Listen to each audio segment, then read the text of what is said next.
Warahmatullahi wabarakatuh. A'udzubillahi minasyaitonir rajim. Bismillahirrahmanirrahim. Alhamdulillahirabbil alhamdulillahilladzi arsala rasulahu bil huda wa dinil haqqi liyudhhirahu 'ala dini kullih walau karihal musyrikun wa kafaa billahi shahida. Asyhadu an la ilaha illallah wahdahu la syarika lahu wa asyhadu anna Muhammadan rasulullah wa rasuluhu la nabiyya ba'dahu.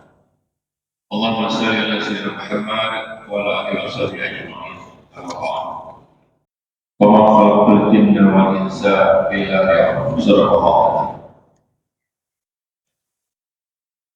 Hadirin jamaah salat subuh berbahagia, insyaallah pada pagi hari ini kita masuki risalah Al-Huda yang ke-93.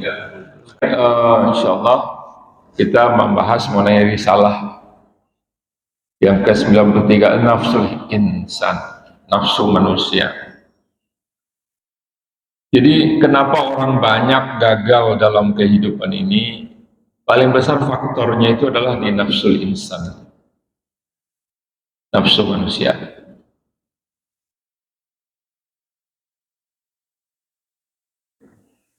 Jadi banyak juga yang bertanya, kan gimana caranya menguruskan badan? Maaf nih kalau yang badannya besar apa, gemuk gitu, obesitas.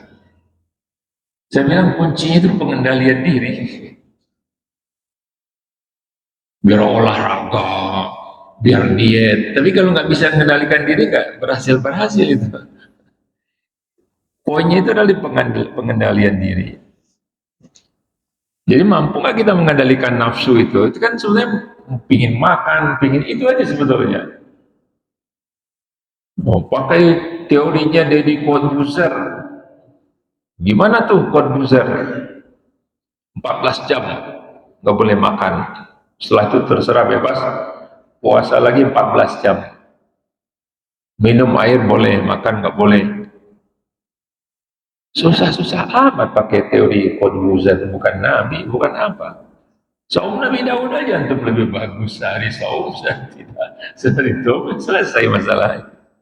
Suka cari teori-teori yang sulit. Jadi intinya itu pengendalian diri. Nah, memahami nafsul insan ini adalah memahami bagaimana cara kita mengendalikan diri kita. Bahwa selalu terjadi pertentangan-pertentangan dalam diri kita, pertarungan-pertarungan antara ruh dengan hawa nafsu. Jadi manusia itu diciptakan ada unsur malaikatnya, unsur ruh, ada unsur hawa nafsunya, itu unsur syaitan. Nah, di sini ada hati dan ada akal yang mempertimbangkannya. Hati merasakan, akal memandang logikanya. Jadi kenapa orang tiba-tiba emosional? Ya banyaklah kasus dalam rumah tangga, dalam jabatan. Emosional akhirnya hidupnya seluruh itu gagal. Hidup seluruhnya itu gagal. Itu karena tidak bisa mengendalikan itu. Nah, di antara ciri-ciri orang bertakwa di surat Ali Imran 133 dan seterusnya itu 134 dan 35, Allah Subhanahu wa taala mencirikan orang takwa itu. Bismillahirrahmanirrahim. Wasari'u ila maghfiratin min rabbikum wa jannatin 'arduhas samawati wal ardu iddat lil muttaqin. Bersegeralah, bergegaslah kalian menuju ampunan dan surganya Allah yang luasnya seluas langit dan bumi, yang hanya diberikan kepada orang yang bertakwa. Imam Suyuti dalam tafsirnya mengatakan wasari'u ila maghfirah itu bersegera menuju ampunan itu bukan sekedar, ya, memang ini penting, tapi bukan sekedar mengucapkan istighfar, tapi wasari'u ila asbabil maghfirah. Itu kata Imam Suyuti dalam tafsirnya. Bersegera kepada sebab-sebab Allah memberikan ampunan. Minat taubati wa ta'ati. Yang pertama, banyak kita bertaubat. Banyak kita minta ampun sama Allah. Kita jangan merasa orang yang bersih, suci. Kita pasti pernah berbuat salah. Ya, yang kedua adalah taat. Banyak kita melakukan amalan soleh. Dengan dua itu, taubah wa ta'at, Allah akan memberikan keampunan kepada kita. Ya. Nah, itu wa'idal lil muttaqin, yang akan diberikan surga luasnya seluas langit dan bumi itu yang hanya diberikan kepada orang-orang bertakwa. Nah, orang takwa itu dalam ayat berikutnya itu orang yang bisa mengendalikan diri. Alladzina yunfiquna fis sarra'i wa dharra. Infaknya continue, dia tidak kikir, dia tidak pelit. Lapang susah dia nyumbang, banyak sedikit. Yang penting continue. Alladzina yunfiquna fis sarra'i wa dharra wal qadhiminal ghaidh, mampu mengendalikan emosi. Ini orang banyak gagal ini, gagal berumah tangga, gagal dalam jabatan, gagal dalam bermasyarakat. Itu karena nggak bisa mengendalikan emosi. Makanya kalau kita melihat orang ini anak, misalnya, ini kira-kira udah bisa belum? Dia memang dewasa secara umur kadang-kadang, tapi secara psikis, secara kejiwaannya ini belum matang gitu. Emosionalnya tinggi, ini bahaya. Ya, jadi harus dilatih anak mengendalikan emosi. Saya kadang-kadang juga heran ya melihat membiarkan anak betul ya sekencang-kencangnya. Kalau teorinya Sigmund Freud, ya biarkan dia bebas supaya dia enggak. Bukan begitu, kita harus kasih tahu anak itu mana yang boleh, mana yang tidak boleh. Ya kan gitu kan?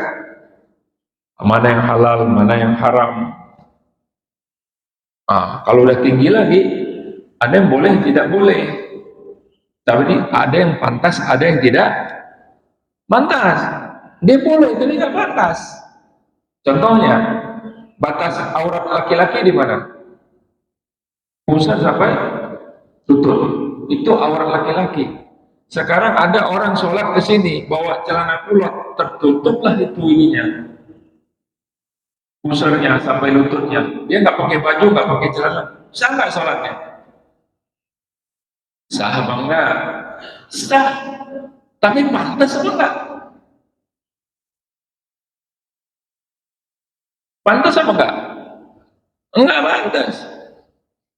Ini jangan dipolitisir ya. Kemarin ada yang bilang presiden cawe-cawe dalam pilpres. Boleh, secara undang-undang tidak dilarang. Cuma yang tanya, pantas atau tidak pantas? Nah ini yang gitu kan. Jadi ada yang boleh, tidak boleh secara aturan hukum, undang-undang, Al-Quran misalnya. Tapi ada yang pantas, yang tidak pantas. Seperti tadi lah sholat. Ada orang sholat gini, kenapa dia pakai itu? Kata orang lain belakang. Pada anget Ustaz gitu. Jadi ada yang pantas, ada yang tidak pantas. Itu lebih ini lagi. Jadi intinya nih kembali kepada kaji kita ini adalah pengendalian diri. Nah kita lihat dulu ya, manusia itu. Ya ini juga supaya kita sadar, kita itu diciptakan, Allah Subhanahu Wa Taala mengatakan kita itu diciptakan hanya dari tanah lempung, tanah liat, atau ada yang mengatakannya lumpur. Di situ asal kita. Ya itu kan Nabi Adam. Manusia berikutnya juga begitu. Jadi makan, minum, apa semua itu berasal dari tanah. Air dari tanah, tumbuh-tumbuhan ya tumbuh di tanah, ternak yang makan tanah, dan rumput maksudnya, ya kan? Rumput tumbuh itu mengumpul di dalam tubuh kita menjadi sperma dan ovum, itulah bentuk berikutnya. Nah dari situ kita, dari setetes mani, dari setetes sperma, dari situ asal manusia. Ya hebat-hebat banget sih, gitu. Ya. Jadi Allah menggambarkan dari situnya asal kalian. Jangan menghargai diri terlalu tinggi. Di sisi Allah terutama.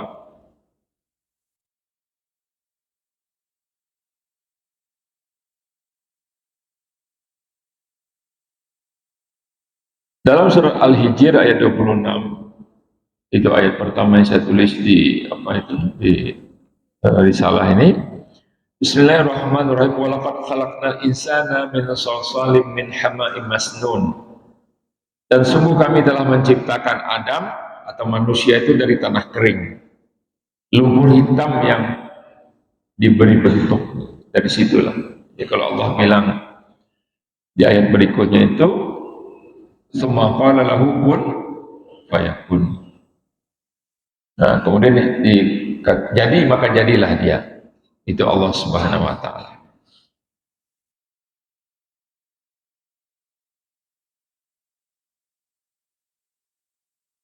Nah, dalam surah Al-Qiyamah ditegaskan lagi, Bismillahirrahmanirrahim, alam yakun nutfatan min mani yumna tsumma kana 'alaqatan fa khalaqa fa sawwa wa ja'ala minhu zawjayn dzakara wal untha alaysa dzalika biqadirin 'ala ayyihil mauta.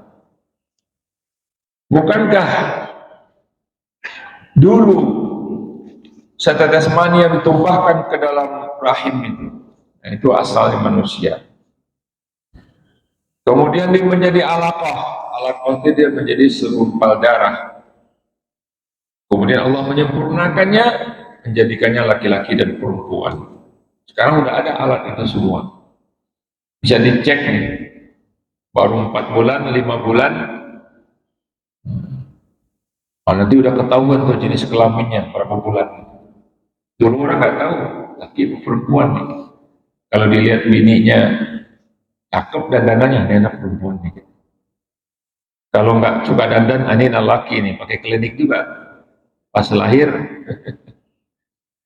beda. Ayat ini tebak-tebak, manggis kata orang Melayu. Nah, tapi sekarang sudah bisa dilihat ini jenis kelaminnya apa.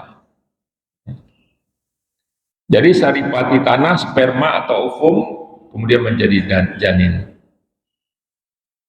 Dalam surah Al-Mu'minun, ya, bayangkan ayat ini turun kapan? Belum ada lagi USG, belum ada lagi ronsen, belum ada lagi alat-alat yang bisa mengetahui. Ya pokoknya di dalam aja kejadiannya. Tapi ayatnya sudah turun secara detail menggambarkan bagaimana prosesnya. Bismillahirrahmanirrahim. Walaqad khalaqnal insana min sulalatin min tin. Dan sungguh kami telah menciptakan manusia dari saripati tanah. Nah, itu dari sperma atau ovum. Tsumma ja'alnahu nutfatan fi qararin makin. Kemudian dia menjadi nutfah.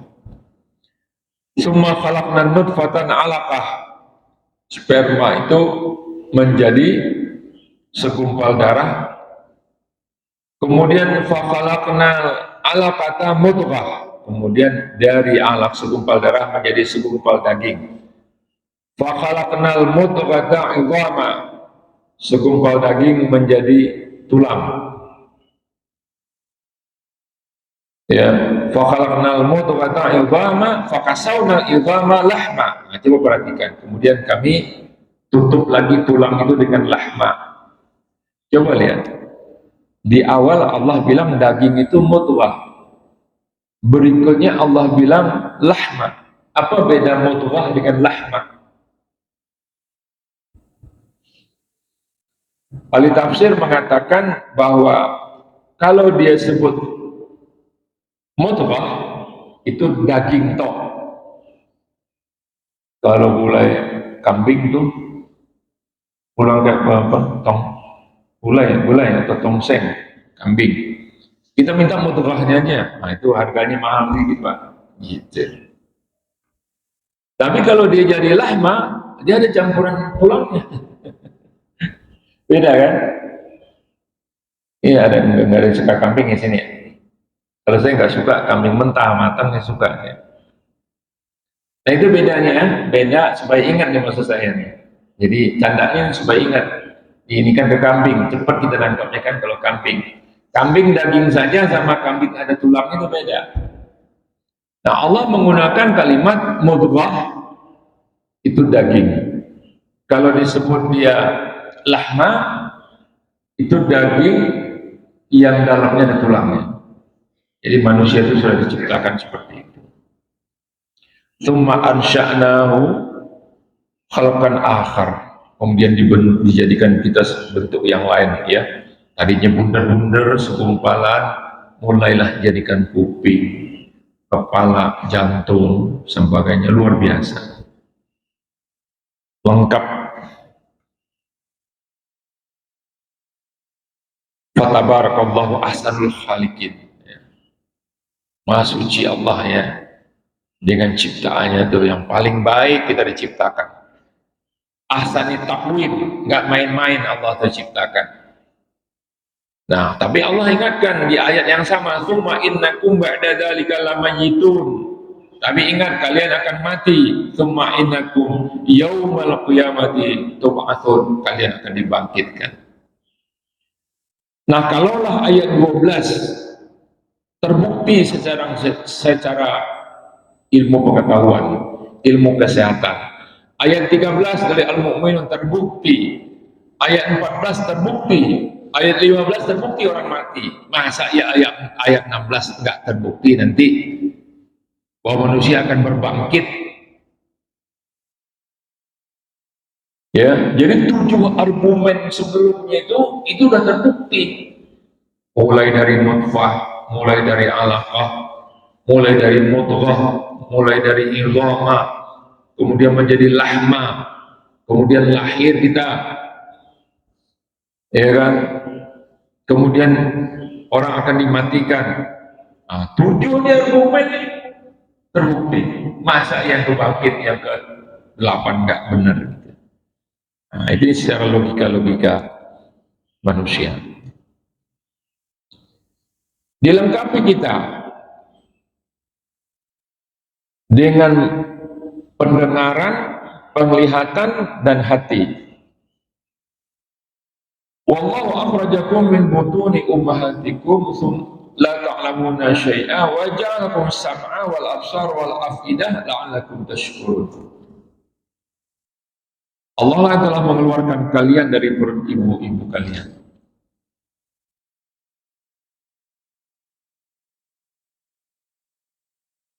Ada yang melahirkan, nungguin istrinya nggak? Nengok istrinya melahirkan nggak? Kalau saya nggak sanggup memang. Habis itu nggak bisa makan saya kalau bayang gitu. Udah nggak doyan masakan Padang lagi kita. Tapi ada yang, itu luar biasa tuh, laki-laki yang nungguin istri keluar, bayinya keluar.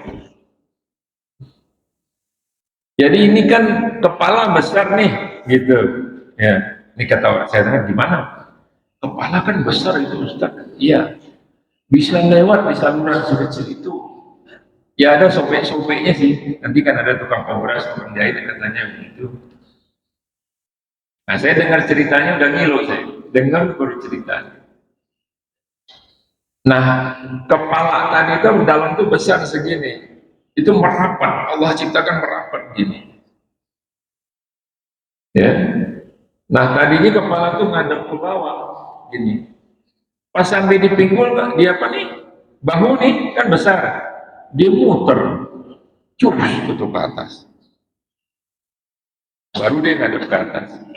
Jadi di sini tuh ada semacam puntiran gitu, supaya saluran yang ini tadi lewat. Kalau kita kan nggak kepikir tuh, ya kan? Ya itu makanya saya nggak tega melihat itu. Udah biarin dulu. Tawakallah Allah aja di luar di situ nungguin, pengen gitu. Istri melahirkan. Nah itu.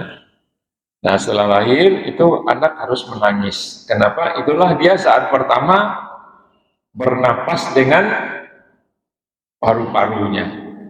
Sebelumnya paru-paru aktif supaya paru-parunya ngembang. Kalau dia nggak nangis ditepok sama dokter sama bidannya supaya dia nangis, supaya terbuka paru-parunya. Nah barulah itu nanti dipotong tali pusatnya, diikat dan seterusnya. Ya. Allah, jadi bayi itu yaitu ya ada yang diazankan, baguslah dia mendengarkan kalimat-kalimat thayyibah di awal itu. Jangan dia dengarkan musik. Di beberapa rumah sakit disetelkan musik.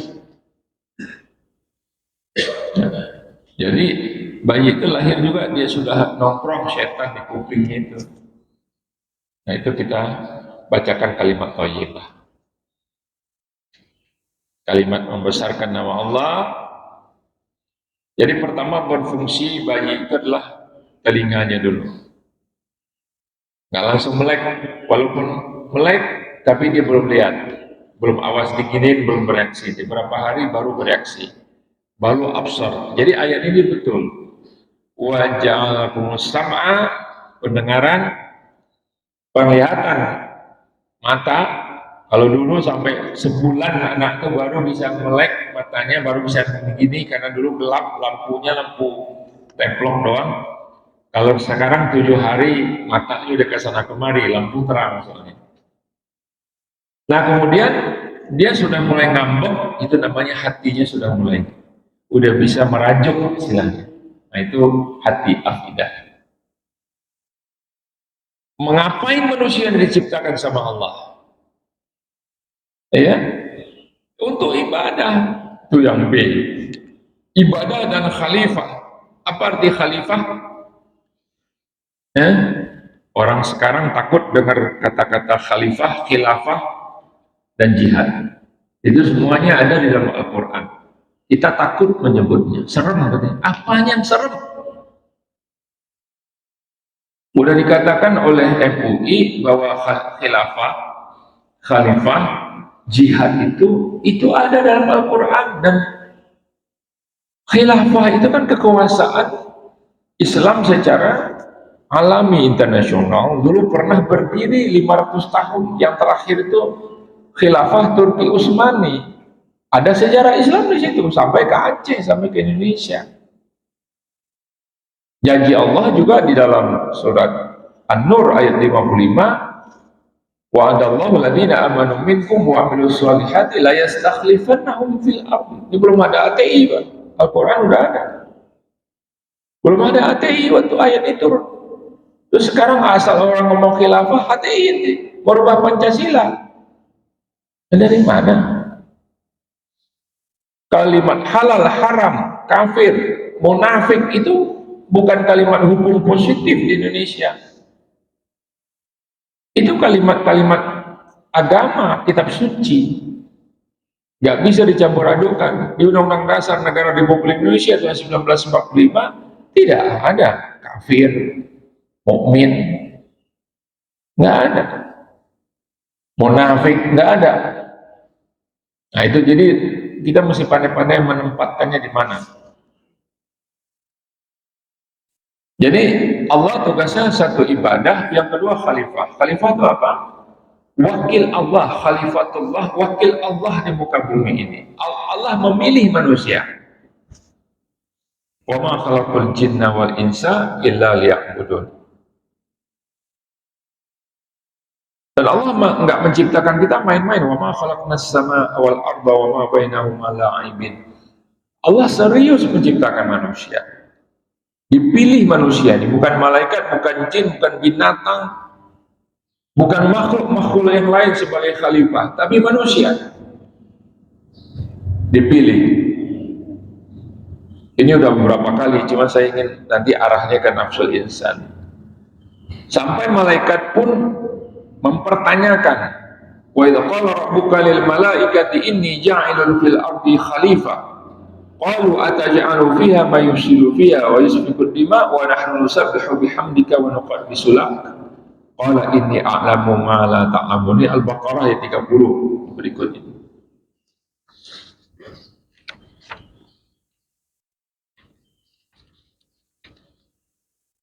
Halaman 3 di bawah. Ya. Dan ingatlah ketika Allah berfirman kepada malaikat, sesungguhnya aku akan menjadikan khalifah. Allah sebut kalimat khalifahnya di muka bumi. Wakil aku, pemimpin di muka bumi. Allah memilih manusia. Nah malaikat itu bertanya, melihat sifat-sifat yang Allah sudah gambarkan kepada malaikat.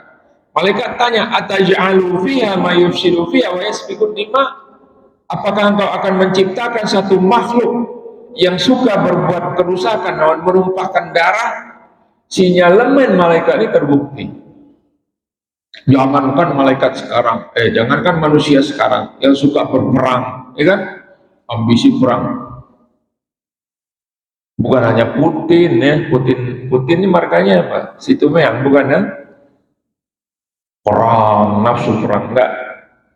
Tapi Habil dengan Kabil itu main bunuh-bunuhan. Masih putra Adam lagi. Kalau kita lihat ya, Yusuf itu dibuang oleh abang-abangnya. Yusuf itu anak siapa? Hmm? Anak Yakub. Yakub anak siapa? Ishak. Ishak anak siapa? Ibrahim. Ibrahim, Ishak, Yakub, Yusuf. Di bawah Yakub, Yakub itu Israel namanya. Pakai Bani Israel itu keturunan Yakub. Itu saja sudah terjadi seorang abang-abangnya ini membuang adiknya itu. Jadi hati-hati penyimpangan ini. Jangan dikira anak saya baik semua, beres semua. Di rumah dia main internet di kamar, pornografi segala macam kita nggak lihat. Dan makanya nilai-nilai keislaman, keimanan dan seterusnya ini perlu ditanamkan terus menerus. Namanya kan anak-anak sekarang ini kurius, betul, penasaran gitu loh, pengen tahu ya. Akhirnya ya internet ini seperti hutan belantara yang banyak binatang buasnya, dari no clue kata orang, nggak ada di situ panduannya. Orang masuk aja anak kita ke situ, bisa diterkam, bisa diketemu dengan seseorang. Coba lihat penculikan anak, human trafficking, dijual belikan, kopi darat dia diculik, dibawa langsung, dijadikan pemain pornografi yang di gangbang begitu, dijual ke luar negeri. Begitu nggak bermanfaat dibunuh atau diambil organ tubuhnya dijual. Ada dokter khusus yang mengambil itu, mau ambil matanya, udah picek tuh anak, ambil ginjalnya sebelah, udah begini, masih hidup, dibiarkan hidup, diinfus dan sebagainya. Nah itu sendiri banyak perdagangan ilegal, coba lah dilihat. Itu bahayanya internet ini sekarang, harus hati-hati, kontrol itu gadgetnya anak-anak. Nah Allah memilih kita dalam surat Al-Ahzab 72, itu di halaman 4 ya. Bismillahirrahmanirrahim. Inna aradnal amanata 'alas samawati wal ardi wal jibal wa abaina ahmilaha wa asfaqna minha wa hamalahal insan. Innahu kana zaluman jahula. Sesungguhnya kami telah menawarkan, kata Allah, amanah untuk jadi khalifah ini kepada langit, kepada semua yang ada di langit, kepada bumi, kepada semua yang ada di bumi, wal jibal, dan kepada gunung-gunung, untuk memikul amanah itu. Fa'abaina ayyahmilnaha, dia nggak sanggup. Wa asfaqna minha, ya, dia khawatir nanti dia akan khianat. Wa hamalhal insan, dipikullah oleh manusia. Kata Allah, manusia itu zaluman jahula. Innahu kana zaluman jahula. Manusia itu zalim, jahil. Zalim itu wudu syai' fi ghairi wudhihi, kata Ibnu Katsir, wa ma makna zulm? Az-zulmu wudu syai' fi ghairi wudhihi, menempatkan sesuatu bukan pada tempatnya, itu zalim. Sering manusia itu salah letak. Yang kedua, jahil. Kalau nggak dibimbing oleh wahyu, oleh Al-Quran, manusia itu zalim, jahil, bodoh. Jahil itu bodoh. Makanya kita dibimbing gitu. Makanya kalau orang nggak dibimbing oleh Al-Quran, sering salah-salah menempatkan sesuatu. Sering kadang-kadang logika nggak dipakai, patung lah yang disembah. Yahulah.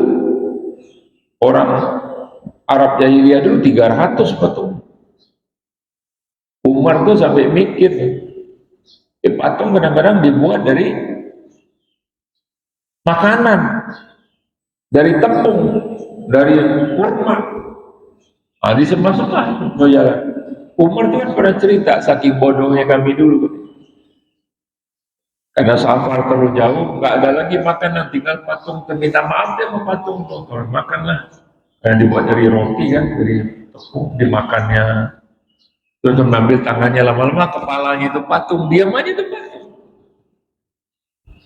Alangkah jahilnya kami zaman dulu, kata Umar bin Khattab. Nah, karena manusia itu diberikan tugas untuk menjadi khalifah, diberi keistimewaan apa? Dimuliakan. Dimuliakan manusia itu, dilebihkan daripada makhluk-makhluk, lebih cerdas.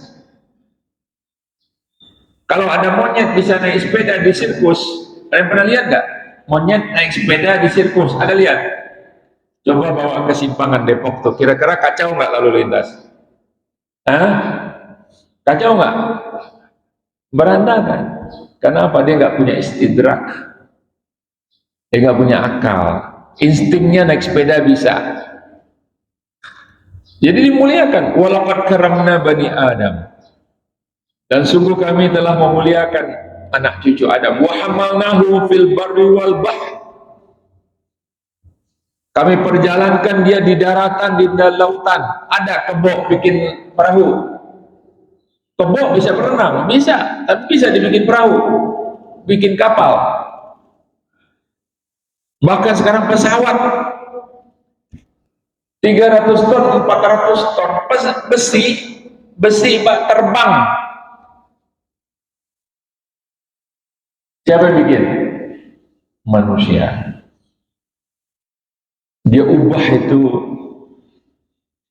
qadar Allah. Qadarullah itu bisa diubah. Ya. Jadi tadinya gayanya ini 9,8 meter per detik percepatan setiap benda dijatuhkan, gravitasi, bukan kebanyakan KPK jadi gratifikasi, gravitasi. Nah, kecepatannya itu kalau dilepas gini 9,8 meter kuadrat per detik. Cuman orang ingin membulatkan 10 aja dibuat sama dia. Tapi sebenarnya asli 9,8. Setiap benda yang dilepas ditarik oleh magnet bumi. Ini 400 ton terbang. Sekarang ada lagi tuh Airbus berapa tuh yang mendarat di Bali kemarin, Emirat 380. Ya Allah, kayak raksasa. Itu kan besar ya. Sampai di atas kalau kita terbang tuh lihat kiri kanan. Kita lihat, saya pernah lihat lagi terbang nih, lihat pesawat lain. Segede pentol kereta, Pak. Buat apa luasnya bumi Allah ini? Pesawat yang kata orang sangat besar itu segede pentol kereta. Ya Allah, melayang-layang gini. Dan itu pun di turbulence. Nggak ada yang nggak turbulence. Apalagi di atas India. Kalau kita terbang lewat India, coba aja maju. Pas di atas India tuh selalu begini-begini. Orang tanya, Ustaz, kenapa kalau kita lewat India ini selalu turbulence? Saya bilang banyak orang main suling ini. Kalau dugaan saya kan namanya orang syirik di bawah itu. Banyak orang musyrik di bawah itu. Jadi diguncang, udara mengguncang gitu. Bukan hanya masalah cuaca ya. Jadi manusia bisa naik kendaraan. Sekarang coba sampai orang mikir kendaraan listrik. Ada macan bikin sepeda motor. Gue mau cepet mau nangkep ini nih apa supaya apa nih kijang ini bisa ditangkap pakai sepeda motor aja, ngumpulnya nggak ada. Dia ngumpet-ngumpet. Manusia menciptakan ya, atas ilmu yang diberikan oleh Allah. Di lautan kapal segede-gede gaban apa kata orang sekarang, wah gede banget lah, ada kapal persiar. Kapal persiar itu udah seperti hotel berjalan. ada 1.200 sekian kamar, ada tempat apa, mandi, apa itu, kolam renang, ada tempat main futsal, sepekan orang di atas itu, bioskop, makanan, ya Allah. Udah kayak ini tarifnya hotel semalam 2 juta per malam. Jadi kalau sepekan itu bayar 14 juta satu orang. Jadi itu sama dengan tarif hotel tapi dia berjalan di laut. Ya. Nah, ada orang-orang yang pernah nonton apa tuh di Tasik, apa nah? Saking asiknya selfie jatuh, nggak bisa berenang ya rasain.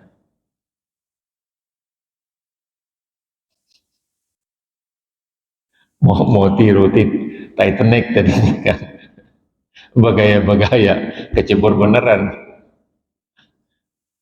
Bukannya di mana tuh Titanic tuh di laut Taras itu ya. Ini di Selat Madura kan kayak enak juga kecebur di situ kan. Baik, lanjut, dimuliakan, diberi tugas mukallaf, mukallaf itu beban, masyakkah, diberi tugas. Apa tugasnya? Ibadah dan khalifah. Manusia diberi pilihan, bisa beriman, bisa kafir. Ada mau beriman atau kafir? Nanti ada tuh. Ya. Fal'amaha fujuraha, fujuraha wa taqwaha. Mau ngambil jalan takwa atau mengambil jalan fujur, kejahatan. Mukallaf maknanya diberikan beban tugas. Ya. Jadi manusia itu coba deh. Walaqad karamna bani Adam wa hamalnahum fil barri wal bahr wa razaqnahum minat thayyibat. Manusia diberi rezeki yang baik-baik. Buah-buahan yang paling bagus buat siapa? Durian montong buat siapa? Siapa makan durian montong? Durian musang king. Itu pedagangnya kasih tahu jangan mahal-mahal harganya. Yang doyan banyak kan? Itu harganya juga. Udah gila-gilaan itu harga sekarang. Musang king. Pasti pesan musang king, bukan king kecil-kecil doang, bukan king itu. Bohongin lagi coba. Paling kesel kalau beli durian dibohongin. Ah, yang bagus-bagus untuk manusia, buah yang bagus-bagus, apel yang bagus-bagus, buat perkebunannya dilindungi, buat siapa? Manusia. Walaupun musang senang banget pisang yang bagus, tapi pisang barangan yang bagus, pisang raja yang bagus, mbah yang pisang raja gini hari ya, goreng panas-panas makan maketannya, mempadang nih. Tak ada durian pula lagi montong. Col enak itu dicocol enak ya. Dan ada yang ngeces belum? Buat manusia. Daging khas dalam, khas luar, tenderloin, cinderloin. Buat siapa? Manusia. Lihat komodo. Begitu diterkam sama dia binatang, apa yang dimakan? Isi perutnya. Padahal isi perut itu kotoran semuanya. Manusia dikasih yang terbaik-terbaik. Dan dia tahu yang terbaik. Sate apa yang paling enak? Panen.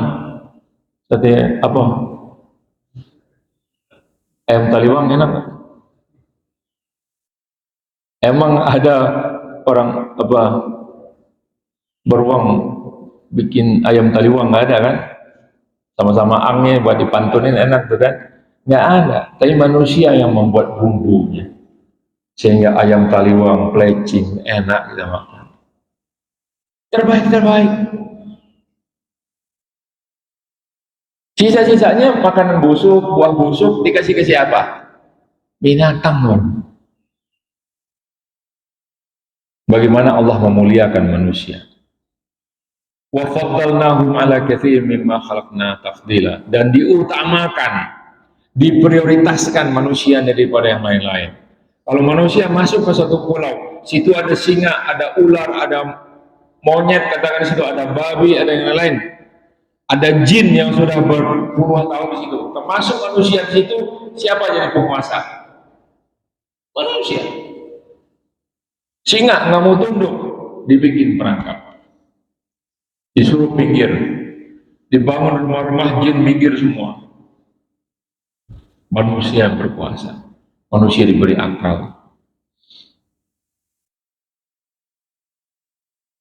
Mukallaf maknanya diberi beban tugas ibadah dan khalifah. Nah, tugas khalifah itu, ingat, tugas khalifah itu al-imarah war riayah. Imarah artinya membangun, riayah artinya memelihara. Kalau nggak bisa memelihara, paling nggak jangan merusak. Kalau nggak bisa memelihara, paling tidak jangan merusak. Hutan rusak nggak sekarang hutan? Hutan rusak nggak? Hancur, Pak. Ini fulus. Kalimantan tuh, deforestasi, penghilangan hutan, ngeri, Pak. Dari hijau berubah jadi merah tuh Kalimantan. Dulu paru-parunya Indonesia. Habis hutan. Jadi ya si ini jenderal ini punya, ini siapa mantan gubernur ini punya, ini penguasa baru lagi, pengusaha tambang, habis.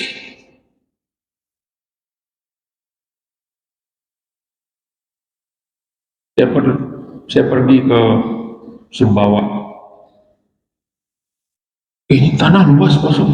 Tanya gubernur kan, Pak Zul, ini kosong, enggak dia apa-apain. Oh, ini namanya si ini yang punya Ustaz, katanya. Dia sebutlah orang Jakarta yang punya. Oh, dia punya. Tahu dia di NTB pun punya dia berapa ratus ribu hektar. Ya, sementara sini cari petakan 4 kali 4 susah. Ya, 300 ribu hektar. Jadi kalau nggak bisa membangun, memelihara, paling nggak jangan merusak. Hutan rusak, sungai rusak, polusi, udara rusak.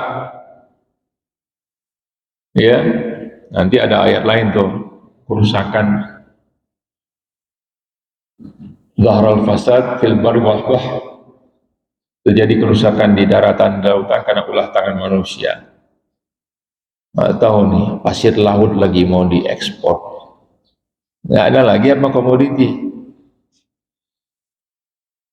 Pasir laut. Ikan-ikan tuh kalau pasirnya diambil, ikan-ikannya keruh, mati dia. Tanya dulu sama nelayan tuh, ya kan? Nelayannya habis itu mati lagi kan? Susah cari makan.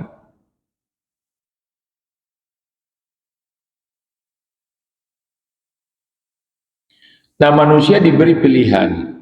Inna khalaqnal insana min nutfatin amsyajin nabtali faja'alnahu samian basira. Inna hadainahu sabila imma syakira wa imma kafura.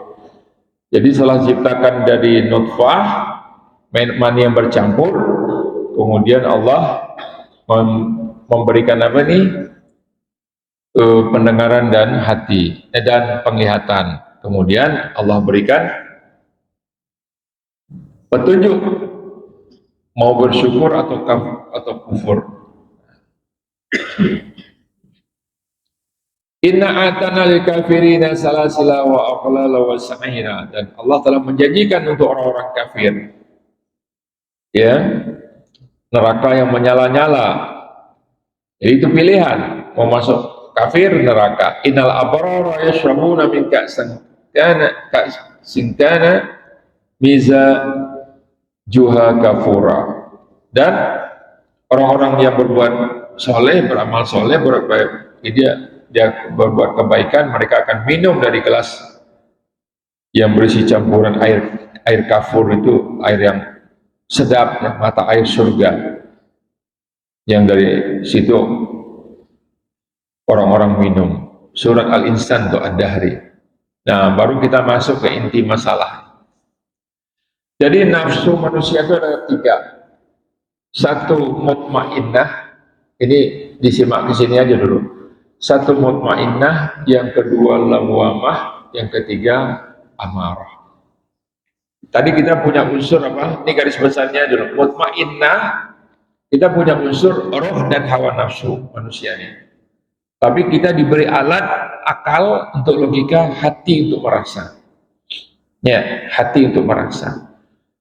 Mutmainnah itu manakala ruh kita, unsur malaikat kita itu dominan, bisa mengendalikan hawa nafsu, itu namanya nafsul mutmainnah.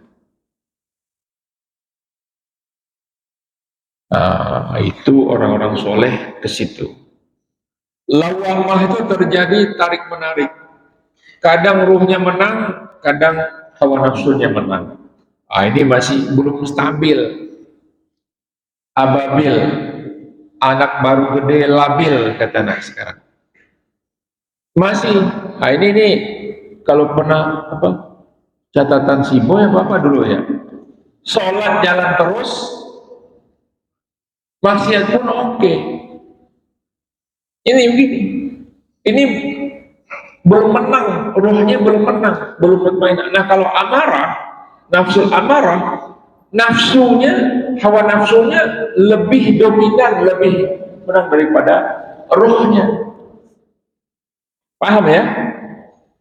Itu tiga itu aja, intinya itu. Jadi bagaimana kita memenangkan ruh kita, mengendalikan dengan akal, pakai itu ilmu, dengan rasa hati kita. Hidayah Allah Subhanahu wa Ta'ala itu nempel di hati kita. Dan itu harus terus-menerus. Nggak bisa Bapak ngaji hari ini, pekan depan enggak, terus nggak datang lagi. Udah ada masalah baru datang ke masjid. Banyak orang begitu, Pak. Baru ya Allah. Kalau tapi masih mending sih daripada ke dukun pula dia lari. Tetapi nggak bisa gitu. Kita hidup sepanjang jalan itu, tarbiyah sepanjang jalan, pendidikan sepanjang jalan, seumur hidup kita. Jadi manusia memiliki kekuatan ruh spiritual yang selalu berhadapan dengan tarikan-tarikan gejolak hawa nafsunya. Kekuatan ruh ini seperti unsur malaikat dalam diri manusia yang senantiasa beribadah kepada Allah, sedangkan hawa nafsu cenderung seperti unsur syaitan dalam diri manusia.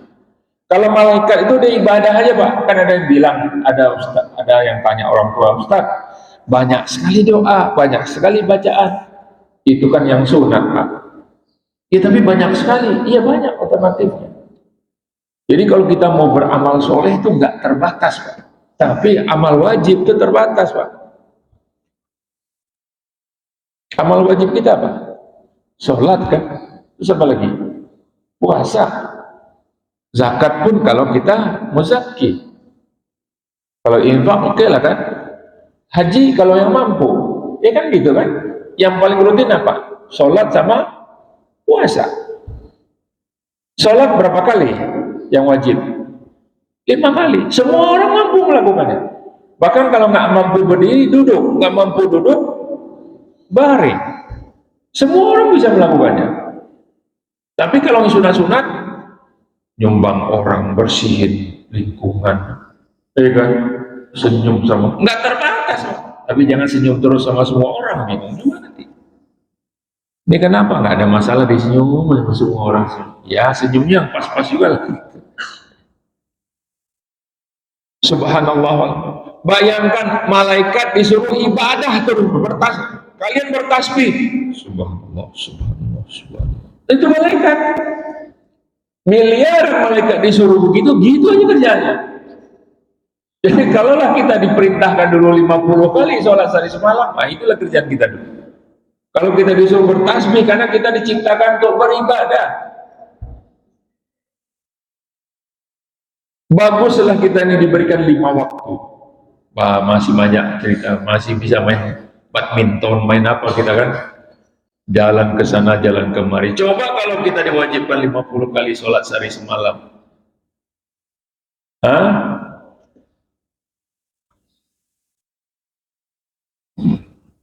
Dalam kondisi di mana unsur ruh dalam diri kita. Jadi malaikat itu ruh semua. Dalam kondisi di mana unsur ruh dalam diri kita dapat menguasai dan mengendalikan hawa nafsu, maka akan terwujudlah nafsul mutmainnah, nafsu yang tenang. Nafsul mutmainnah akan diraih manakala seorang hamba dekat kepada Allah, dekat sama Allah. Kuat hubungannya dengan Allah. Senantiasa berzikir dan beramal, ingat sama Allah. Kita nih ingat Allah itu 24 jam. Sebelum tidur ingat Allah. Baca ayat kursi, baca surat Qul Huwallahu Ahad, baca Al-Alaq, Al-Falaq, baca An-Nas minimal, baca doa. Jadi kita tidur itu, kalaupun kita dicabut ruh kita, kan banyak orang yang tidur pagi dibangunin nggak bangun lagi, ada begitu? Ada nggak? Sadar-sadar dia udah di dalam kubur. Nah, jangan makanya telat belum sholat isya ketiduran, tahu-tahu bangun-bangun mungkar manakir. Ada yang begitu? Ada banyak. Nah, baca doa, bangun, alhamdulillah, alhamdulilladzi ahyana ba'da amatana wa ilaikan nusyur. Syukur pada Allah. Jangan keluar umpatan-umpatan. Ada orang bangun kesiangan, keluar umpatan-umpatan. Kalau rohnya dimasukin lagi sama Allah. Jadi itu dominan, zikir, amal soleh.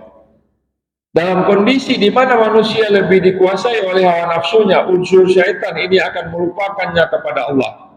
Istahwadha alimu syaitan, fa'ansahum zikrullah. Lupa berzikir kepada Allah, tertutup hatinya, hilang akalnya, lupa kepada dirinya. Dia akan dikendalikan oleh kesesatan dan maksiat kepada Allah.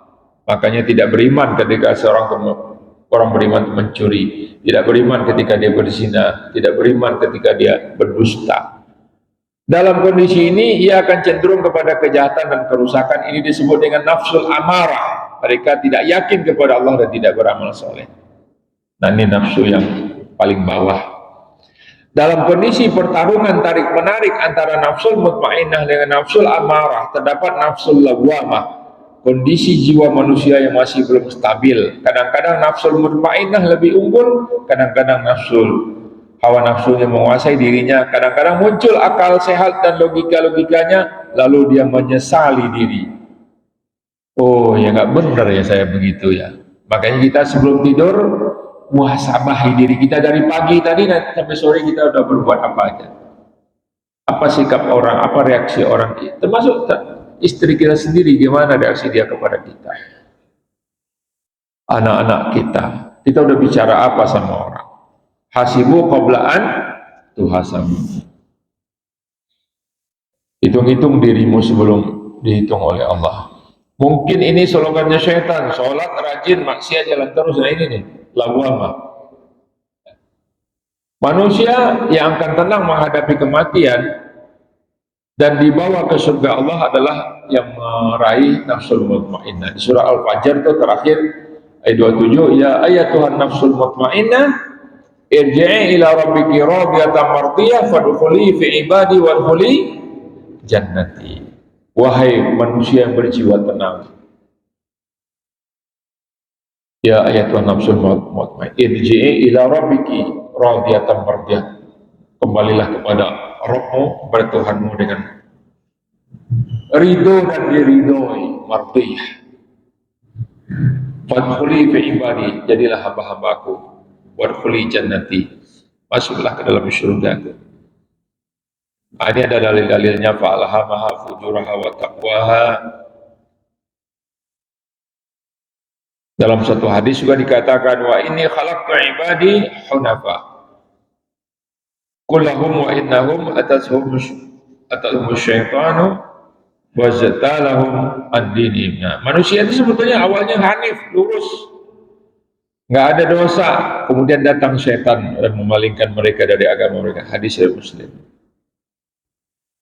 Nah, kesimpulan, satu, nafsul mutmainnah, ruh berhasil mengendalikan dan menguasai nafsu karena senantiasa berzikir dan beribadah kepada Allah, mewujudkan jiwa yang tenang. Jadi kalau ingin meraih nafsul mutmainnah, rajin ibadah. Rajin berzikir, jangan mensepelekan subhanallah walhamdulillah wallahu akbar. Jangan mensepelekan terus, karena itu membawa ketenangan, ketenteraman dalam hati kita. Itu nggak ternilai harganya, nggak bisa dinilai dengan uang. Ketenangan, kebahagiaan itu di hati. Ada orang sampai bayar miliar-miliaran, kira-kira dapat bintang film ini cantik nih, tenang. Pas begitu nikah, rupanya jadi syaitan tuh perempuan.